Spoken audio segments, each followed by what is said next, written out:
we'll be studying about excess capacity. So इसका question एक 2018 में भी आया था एंड 2019 में भी आया था. 2018 में तो डायरेक्ट टर्म ही यूज हुई थी एक्सेस कैपेसिटी. 2019 में था इट वाज आस्क्ड कि monopolistic competition market, perfect competition but short run और लॉन्ग रन में, और इनएफिशिएंट और सोशली अनडिजायरेबल एस्पेक्ट में पूछा गया. तो the monopolistic competition. So let's see इस इन क्वेश्चंस के आंसर किस तरीके से लिखने हैं. जैसा लिखा है उसे वैसे ही नोट कर लेना और याद कर लेना. Nothing else is required apart from this. So access capacity. Access capacity जो है वो बेसिकली डिफरेंस होता है आइडियल आउटपुट और एक्चुअल आउटपुट. यहाँ पे जो आइडियल आउटपुट है वो है minimum of long run average cost. Long run average cost का जो मिनिमम है ये आइडियल है और जो एक्चुअल है वो ये है. सो इन दोनों के डिफरेंस को क्या बोला गया? Access capacity. सो यही बता रखा है कि आइडियल आउटपुट क्या है? वो क्वांटिटी जहाँ पर मिनिमम पॉइंट है लॉन्ग रन एवरेज कॉस्ट का. लॉन्ग रन एवरेज कॉस्ट का जो मिनिमम पॉइंट है दैट इज हमारा ideal output. On the other hand जो एक्चुअल आउटपुट होता है वो वहाँ पर डिटर्मिन होता है जहाँ पे प्रॉफिट जो है वो मैक्सिमम हो फर्म्स का.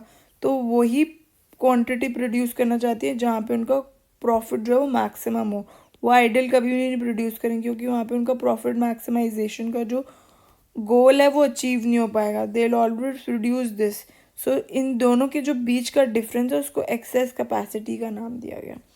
मोनोपोलिस्टिक कंपटीशन के अंदर लॉन्ग रन के अंदर जो इक्विलिब्रियम है फर्म का वो डिटर्मिन होता है पॉइंट जहाँ पर हमारा लॉन्ग रन एवरेज कॉस्ट, जो ये लॉन्ग रन एवरेज कॉस्ट है, कॉस्ट कर्व है, वो किसके बराबर होगा? प्राइस के. जो पी इस पॉइंट पे क्या होगा? मोनोपोलिस्टिक कंपटीशन के अंदर जो लॉन्ग रन इक्विलिब्रियम होता है वो कहाँ पे? तो जब प्राइस एवरेज कॉस्ट के बराबर है but it is greater than marginal cost. Marginal cost से ज़्यादा है. On the other hand perfect competition की बात करी जाए तो परफेक्ट कंपटीशन में ये जो डिमांड कर्व होता है, जैसे यहाँ पे डाउनवर्ड स्लोपिंग है, वहाँ पे स्ट्रेट लाइन होता है. प्राइस, एमआर, एआर सब बराबर होता है. तो वहाँ पर जो सोशली ऑप्टिमल वाला पॉइंट और जो एक्चुअल है वो दोनों बराबर होते हैं. तो वहाँ पे एक्सेस कैपेसिटी की सिचुएशन आती ही नहीं है. ये जो एक्सेस कैपेसिटी की सिचुएशन है मोनोपोलिस्टिक के केस में आती है जहाँ पे इनका डिमांड कर्व नेगेटिवली स्लोपिंग होता है और प्राइस जो हमेशा ज़्यादा चार्ज करते हैं. परफेक्ट कंपटीशन में ये हमेशा स्ट्रेट लाइन होता है, ऐसे होता है डिमांड कर्व हॉरिजॉन्टल, और एक्सेस कैपेसिटी की कोई सिचुएशन होती नहीं है. सो बोथ मार्केट्स के अंदर, बोथ मार्केट्स यहाँ पे कौन सी? मोनोपोलिस्टिक और हमारा परफेक्ट कंपटीशन वाली मार्केट के अंदर नॉर्मल प्रॉफिट रहते हैं लॉन्ग रन के अंदर. एज मार्केट जो है वो करेक्टराइज होती है फ्री एंट्री और एग्जिट होता है दोनों मार्केट्स में. तो मोनोपोलिस्टिक कंपटीशन को क्रिटिसाइज किया गया ऑन ग्राउंड की टू मैनी स्मॉल फर्म्स जो हैं वो वर्क करती हैं एक्सेस कैपेसिटी पे. छोटी छोटी फर्म्स भी हैं, ज़्यादा प्राइस चार्ज करती हैं और सोशली जो ऑप्टिमल आइडियल क्वांटिटी है वो नहीं प्रोड्यूस करती, जिसकी वजह से एक्सेस कैपेसिटी की प्रॉब्लम रहती है मोनोपोलिस्टिक कंपटीशन में. जिसकी वजह से इस टर्म को क्या बोलते हैं? एक्सेस कैपेसिटी जो है that is misleading. However term access capacity कई बार मिसलीडिंग होती है. It is said that firm जो मोनोपोलिस्टिक कंपटीशन में डू नॉट एम्प्लॉय, वो ये बताते हैं कि वो अच्छे से अपने रिसोर्सेज को यूज़ नहीं करती, जिसकी वजह से वेस्टेज होती है रिसोर्सेज की. वो मिनिमम पॉइंट ऑफ एलएसी पे कभी ऑपरेट नहीं करती. ये जो लॉन्ग रन एवरेज कॉस्ट का मिनिमम पॉइंट है इस पे कभी ऑपरेट नहीं करती, वो हमेशा इसके लेफ्ट में कहीं प्रोड्यूस करती हैं. So that leads to wastage of resources. However Chamberlin ने भी आर्ग्यूड दैट जो क्रिटिसिज्म है एक्सेस कैपेसिटी का and misallocation of resources का वो वैलिड है ओनली इफ, जो उन्होंने बोला कि एक्सेस कैपेसिटी का जो उन्होंने आर्ग्यू किया कि क्रिटिसिज्म जो है एक्सेस कैपेसिटी का और मिस एलोकेशन ऑफ रिसोर्सेज का वो तभी वैलिड है अगर डिमांड कर्व जो है वो हॉरिजॉन्टल, मतलब परफेक्ट कंपटीशन वैलिड है. However he argued if demand curve, उन्होंने थोड़ा अलग ही सिचुएशन क्रिएट कर दी, उन्होंने अलग तरीके से बताया चेम्बरलिन ने.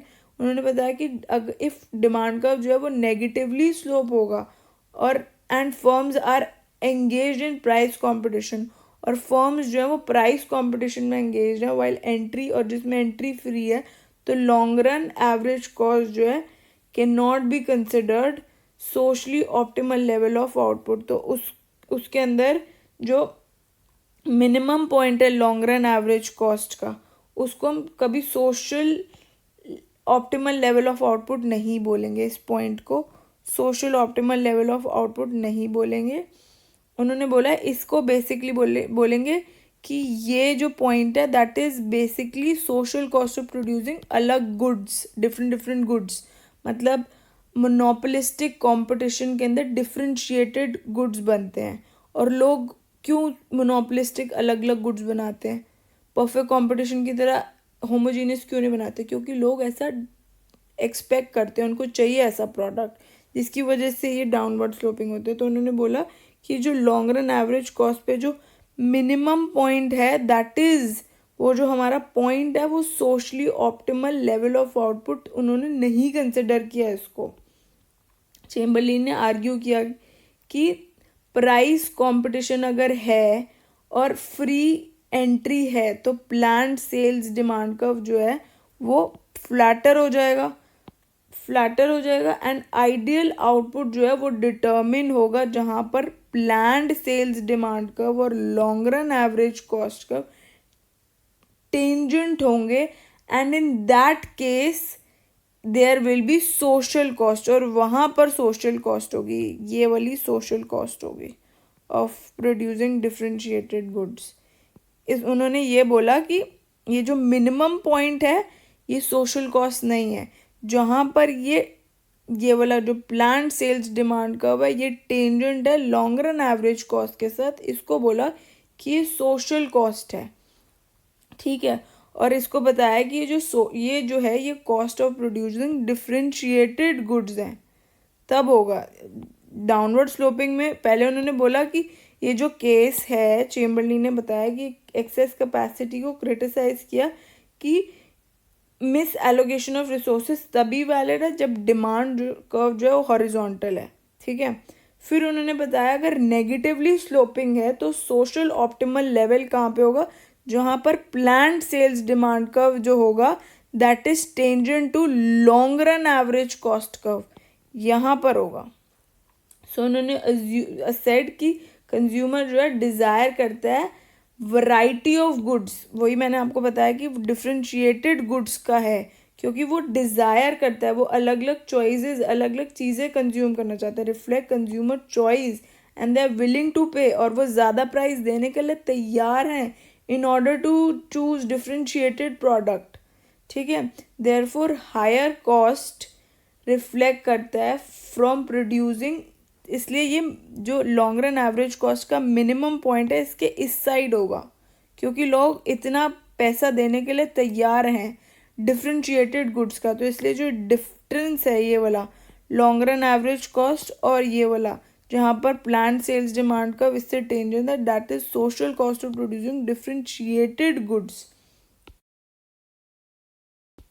सो यही बता रखा है, देयरफॉर जो डिफरेंस है एक्चुअल आउटपुट और minimum long run average is not measured, उसको उन्होंने चेम्बरलिन ने मना कर दिया कि ये जो मिनिमम पॉइंट है और जो हमारा एक्चुअल जो होती है, एक्चुअल जो हमारी कंजम्पशन होती है उसके बीच का डिस्टेंस पूरे को उन्होंने एक्सेस कैपेसिटी का नाम नहीं दिया, बट इट इज़ मेजर्ड। उन्होंने बताया कि ये जो लॉन्ग रन एवरेज कॉस्ट का मिनिमम पॉइंट है और जो प्लान्ड सेल्स डिमांड का जिस पे इस पर टेंजेंट है, उन दोनों के डिफरेंस को उन्होंने सोशल कॉस्ट का नाम दिया, क्योंकि इस प्रोडक्ट के लिए, डिफरेंशिएटेड प्रोडक्ट के लिए जो पैसा देने के लिए तैयार है that is basically social cost of producing differentiated goods, but it measures the social cost of offering different goods. तो ये सोशल कॉस्ट मेजर कर रहा है। तो चेम्बरलिन ने आर्ग्यू किया कि excess capacity and higher price are result of,